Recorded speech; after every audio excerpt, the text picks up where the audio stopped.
السلام علیکم ورحمۃ اللہ وبرکاتہ۔ آج ہم سنیں گے بنی اسرائیل کی کہانی۔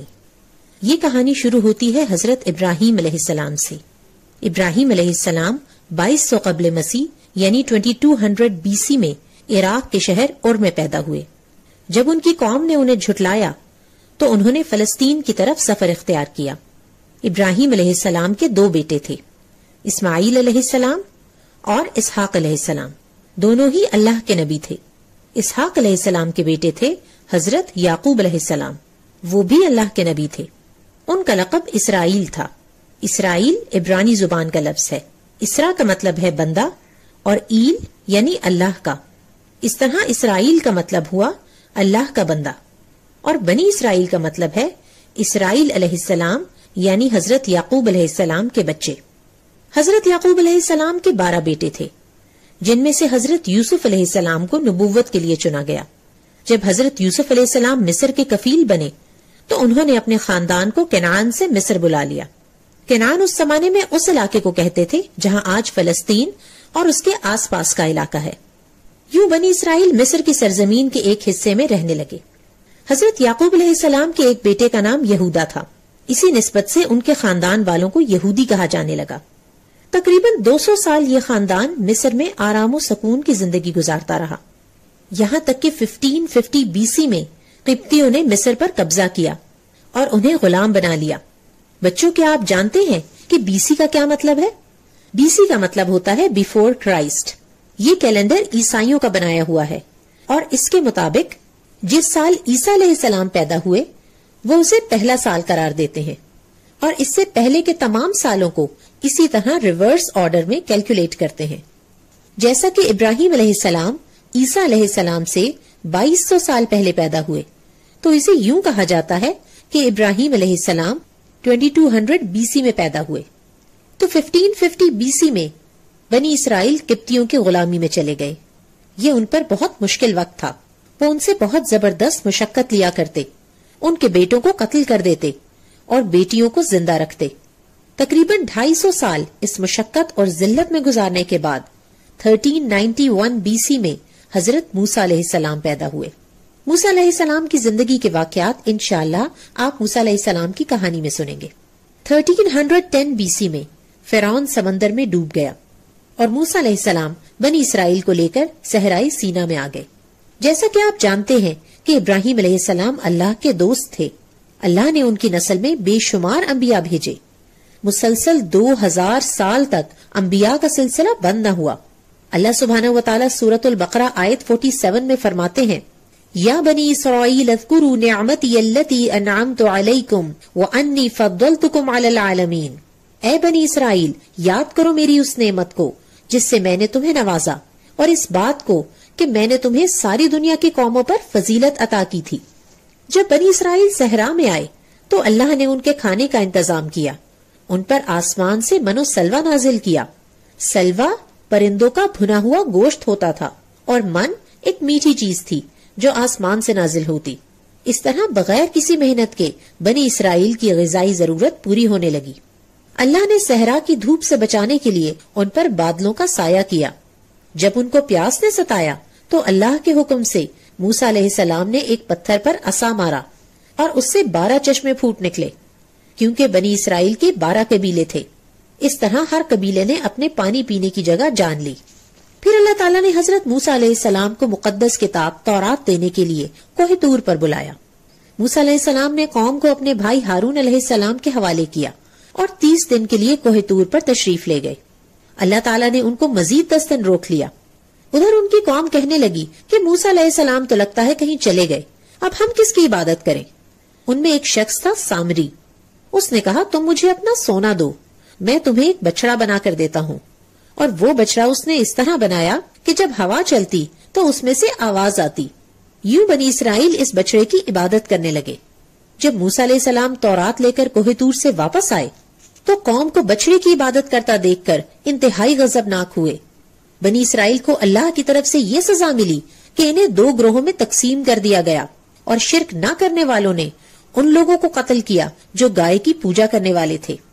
بچوں، آپ کو معلوم ہے نا کہ صرف 2 نبی ایسے ہیں جنہوں نے ڈائریکٹ اللہ سبحانہ و تعالیٰ سے کلام کیا، ایک ہمارے پیارے نبی حضرت محمد صلی اللہ علیہ وسلم اور دوسرے حضرت موسیٰ علیہ السلام. لیکن بنی اسرائیل نے موسیٰ علیہ السلام سے کہا کہ ہم تمہاری باتوں پر اس وقت ایمان لائیں گے جب اپنی آنکھوں سے خدا کو تم سے بات کرتے دیکھیں گے. حضرت موسیٰ علیہ السلام بنی اسرائیل کے 70 آدمیوں کو لے کر کوہ طور پر گئے. وہ کہنے لگے کہ جب تک ہم اللہ تبارک و تعالیٰ کو سامنے نہ دیکھ لیں تمہاری بات پر یقین نہ کریں گے. جس پر بطور سزا ان پر بجلی گری اور وہ مر گئے. حضرت موسیٰ علیہ السلام سخت پریشان ہوئے اور ان کی زندگی کی دعا کی، جس پر اللہ تعالیٰ نے انہیں دوبارہ زندہ کر دیا. اللہ تعالیٰ نے تو ان پر من و سلوہ نازل فرمایا تھا، مگر وہ موسیٰ علیہ السلام سے کہنے لگے لن نصبر علی طعام واحد، ہم ایک کھانے پر صبر نہیں کر سکتے. اور کہنے لگے کہ ہمیں دال، ساگ، لہسن، پیاز، کھیرے اور دوسری چیزیں کھانی ہیں. اللہ تعالیٰ نے فرمایا کیا تم اچھی چیز کے بدلے کمتر چیز چاہتے ہو؟ اللہ تعالیٰ انہیں مضبوط کرنا چاہتے تھے تاکہ وہ اپنی سرزمین فلسطین واپس حاصل کر سکیں. لیکن وہاں بڑی زبردست اور مضبوط قوم عمالقہ آباد ہو چکی تھی. اللہ نے انہیں حکم دیا کہ فلسطین کو حاصل کریں، لیکن وہ 250 سال غلامی میں رہ کر اس قدر بزدل ہو چکے تھے کہ انہوں نے موسیٰ علیہ السلام کو صاف جواب دے دیا فَاذْهَبْ أَنْتَ وَرَبُّكَ فَقَاتِلَا إِنَّا هَاهُنَا قَاعِدُونَ. سورۃ المائدہ آیت 24. تم اور تمہارا رب دونوں جا کر لڑو، ہم تو یہیں بیٹھے ہیں. اس پر اللہ تعالیٰ نے وہ زمین ان پر 40 سال کے لیے حرام کر دی. وہ صبح اپنی سرزمین کی طرف جانے کے لیے سفر شروع کرتے اور رات کو سو جاتے کہ صبح یہیں سے سفر کریں گے. لیکن جب وہ صبح اٹھتے تو وہیں ہوتے جہاں سے صبح آغاز کیا تھا. اسی بات کو اللہ تعالیٰ نے قرآن پاک میں بیان فرمایا ہے. اللہ تعالیٰ سورۃ المائدہ آیت 26 میں فرماتے ہیں اچھا تو وہ ملک 40 سال تک ان پر حرام ہے، یہ زمین میں مارے مارے پھریں گے، ان نافرمانوں کی حالت پر ہرگز ترس نہ کھاؤ. اس طرح 40 سال بنی اسرائیل اسی وادی تیہ میں بھٹکتی رہی.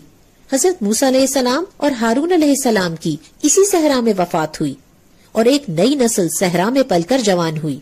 پھر موسیٰ علیہ السلام کے شاگرد حضرت یوشع بن نون کی قیادت میں انہوں نے فلسطین کا ایک شہر اریحا فتح کیا. اللہ سبحانہ و تعالی نے انہیں حکم دیا تھا کہ اس شہر میں سجدہ کرتے ہوئے داخل ہونا اور حتتن کہنا یعنی مغفرت مانگنا.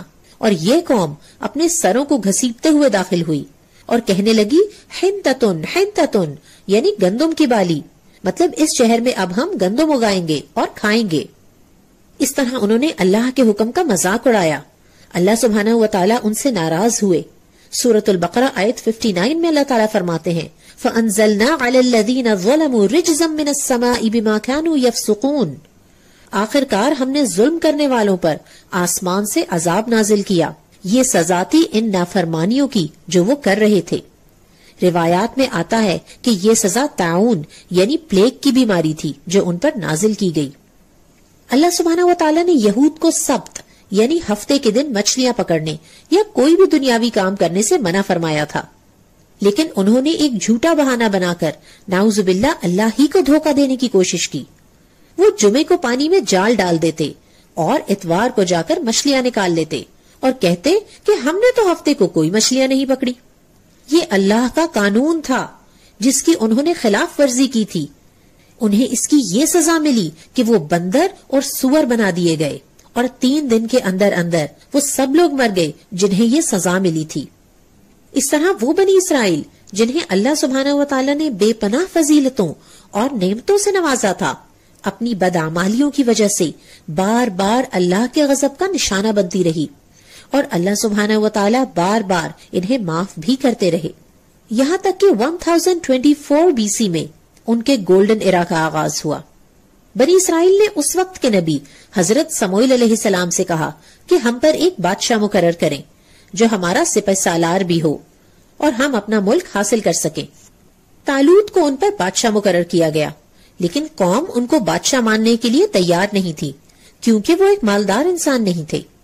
حضرت سموئیل علیہ السلام نے کہا کہ ان کو بادشاہ اس لیے بنایا گیا ہے کیونکہ وہ جسمانی اور دماغی دونوں قسم کی صلاحیتیں رکھتے ہیں، اور ان کی بادشاہت اللہ کی طرف سے ہونے کی نشانی یہ ہے کہ ان کے عہد میں تمہیں وہ صندوق واپس مل جائے گا جس میں آل موسیٰ اور آل ہارون علیہ السلام کے چھوڑے ہوئے تبرکات ہیں. اسے عہد کا صندوق آرک آف دا کووننٹ یا تابوت سکینہ کہا جاتا تھا. کہا جاتا ہے کہ یہ شمشاد کی لکڑی یعنی باکس ووڈ کا ایک صندوق تھا جو 4 فٹ لمبا، 2.5 فٹ چوڑا اور 2.5 فٹ اونچا تھا۔ یہ حضرت آدم علیہ السلام پر نازل ہوا تھا، پھر میراث کے طور پر ان کی اولاد کو ملتا رہا، یہاں تک کہ یہ حضرت یعقوب علیہ السلام کو ملا اور آپ کے بعد بنی اسرائیل کے قبضے میں رہا۔ جب یہ موسیٰ علیہ السلام کو مل گیا تو اس میں وہ پتھر کی تختیاں رکھی گئیں جو کوہ طور پر اللہ تعالیٰ نے موسیٰ علیہ السلام کو دی تھیں۔ اس کے علاوہ تورات کا اصل نسخہ جسے موسیٰ علیہ السلام نے خود لکھوایا تھا، اسی طرح من کا کچھ حصہ جو اللہ سبحانہ وتعالی آسمان سے نازل فرماتے تھے، اور موسیٰ علیہ السلام کا عصا، یہ سب اس میں رکھ دیا گیا۔ وادی تیہ کے 40 سال یہ صندوق بنی اسرائیل کے پاس تھا۔ بنی اسرائیل نے ایک عبادت گاہ بھی بنائی تھی جسے ٹیبرنیکل کہتے ہیں۔ یہ جہاں بھی اپنا کیمپ لگاتے وہاں ٹیبرنیکل کے اندر ایک الگ کمرے میں تابوت سکینہ کو رکھتے، اسے وہ ہولی آف دا ہولیز کا نام دیتے۔ ایک لڑائی کے موقع پر مشرکین نے اسے بنی اسرائیل سے چھین لیا تھا، لیکن یہ جس شہر میں بھی رکھا جاتا وہاں وبائیں پھوٹ پڑتی۔ اس طرح 5 شہر ویران ہو گئے۔ آخر انہوں نے خوف کے مارے اسے ایک بیل گاڑی پر رکھ کر ہانک دیا، اور اللہ کے حکم سے فرشتے اسے ہانک کر بنی اسرائیل کی طرف لے آئے۔